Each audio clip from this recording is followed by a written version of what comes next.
दामाद जी, आप गलत मत समझिएगा। दरअसल बात यह है कि वो कभी हमसे दूर रही नहीं है ना, इसलिए थोड़ा जज्बाती हो गई है।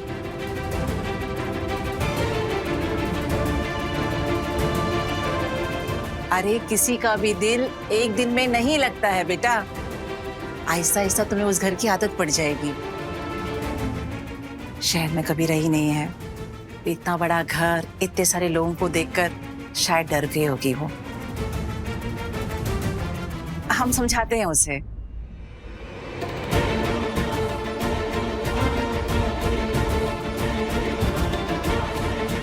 विधि बेटा, लड़कियों का असली घर उनका मायका नहीं, ससुराल होता है। शुरुआत में थोड़ी मुश्किल लगेगा बेटा, लेकिन फिर बाद में तुम्हारा दिल लगने लगेगा। और तुम तो कितनी खुश नसीब हो, तुम्हें तो इतनी प्यार करने वाली सास मिली है ना। हाँ, और दामाद जी को देखो, रात से ही तुम्हें लेने के लिए यहाँ पर आ गए हैं। बेटा, सबके नसीब में इतना प्यार नहीं होता है।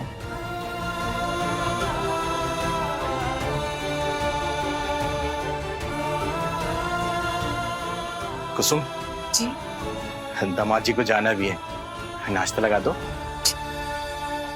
विधि बिटिया, दामाद जी को बिठा और उसके लिए नाश्ता ले। अम्मा, बाबूजी जल्दी से बाहर चलिए, बहुत बड़ा टेम्पो आया है सामान भर के। कह रहा है कि वो सारा सामान हमारे लिए भिजवाए। जल्दी चलिए ना। और बाबूजी वो आपके लिए पूछ रहे हैं। हमारे लिए? इसलिए में जो आया वो माँ का फोन आया था, वो उन्होंने आपके लिए कुछ भिजवाया है।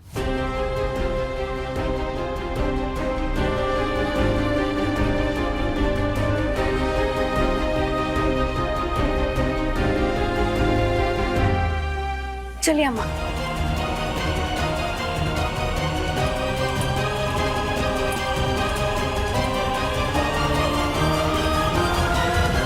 आओ अम्मा, आओ। देखो कितना बड़ा टेम्पो है, और देखो इसके अंदर देखो कितना सारा सामान है। ये देखो।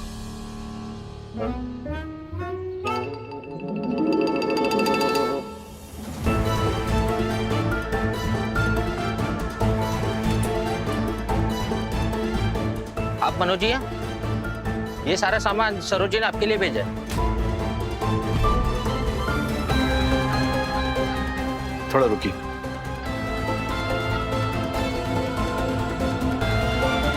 दामाद जी, आप सरोज बहन जी को बोलिए ना, ये सब हम नहीं ले सकते। माँ ऐसी है बाबूजी, वो जब किसी को दिल से अपना मानती है ना, उनकी खुशियों के लिए जी जान लगा देती है। और वैसे भी वो आप सबको रिश्तेदार नहीं, अपना परिवार समझती है।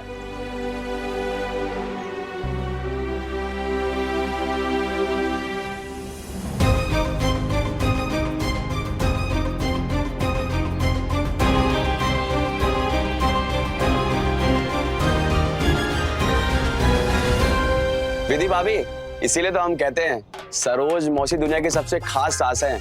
वो और सास की तरह ओल्ड फैशन नहीं, जलवा है मेरी मौसी का। माँ, हम ये सब नहीं ले सकते। हमें इन सब चीजों की जरूरत नहीं है। बाबूजी, उनके बहुत एहसान है हम पर। हम और नहीं।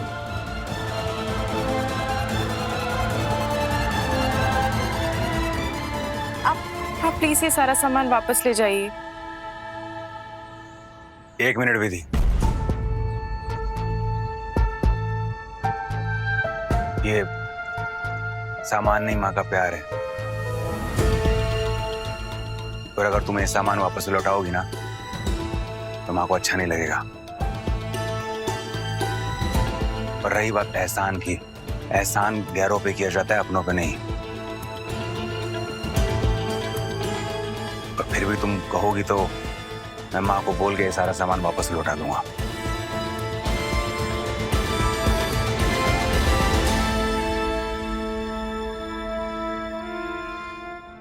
सुनिए, आपने दामाद जी, आप बुरा मत मानिएगा, लेकिन सच में ये सामान बहुत ज्यादा है। लेकिन हम सरोज जी का दिल भी नहीं दुखाना चाहते। उन्होंने इतने दिल से भेजा है तो हमें उनका प्यार का मान समझ कर रख लेना चाहिए। भैया जी, ये सारा सामान अंदर कमरे में रखवा दीजिए। पर हम चुप करो, रिश्तेदारी में ये सब करना पड़ता है। दमाद जी चलिए ना, अंदर चलिए, सब बैठ के नाश्ता करते हैं। आओ बेटा आओ।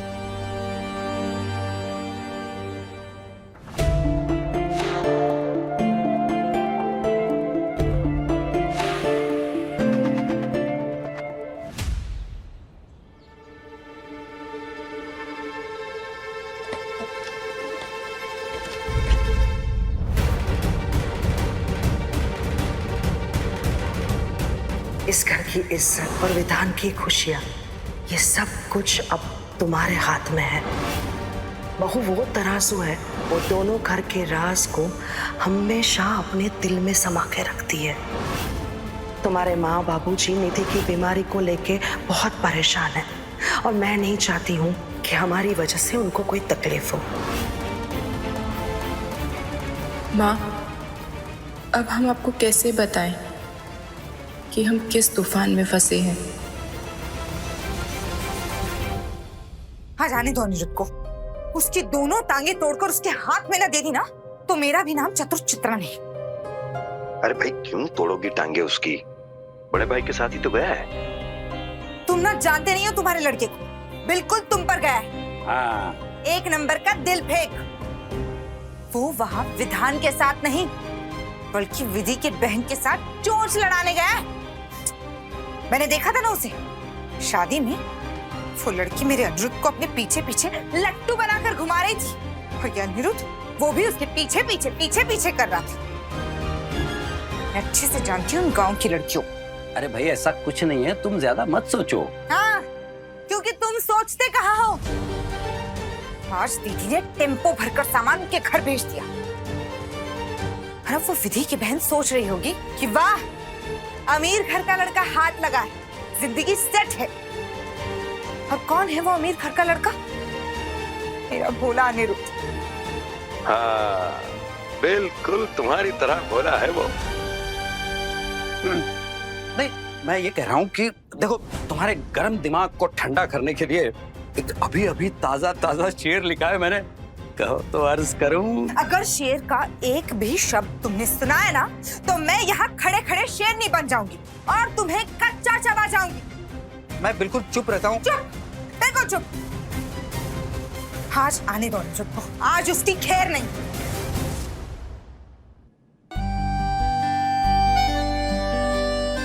अम्मा, दीदी आई नहीं अभी तक। दीदी को आने में इतना टाइम क्यों लग रहा है? इनके जाने का वक्त हो रहा है ना। आती होगी बेटा। सनम मेरे हमराज के लेटेस्ट एपिसोड्स कभी भी कहीं भी अभी सब्सक्राइब करें दंगल प्ले ऐप। अपने पसंदीदा शो के फुल एपिसोड देखने के लिए अभी डाउनलोड करें दंगल प्ले ऐप।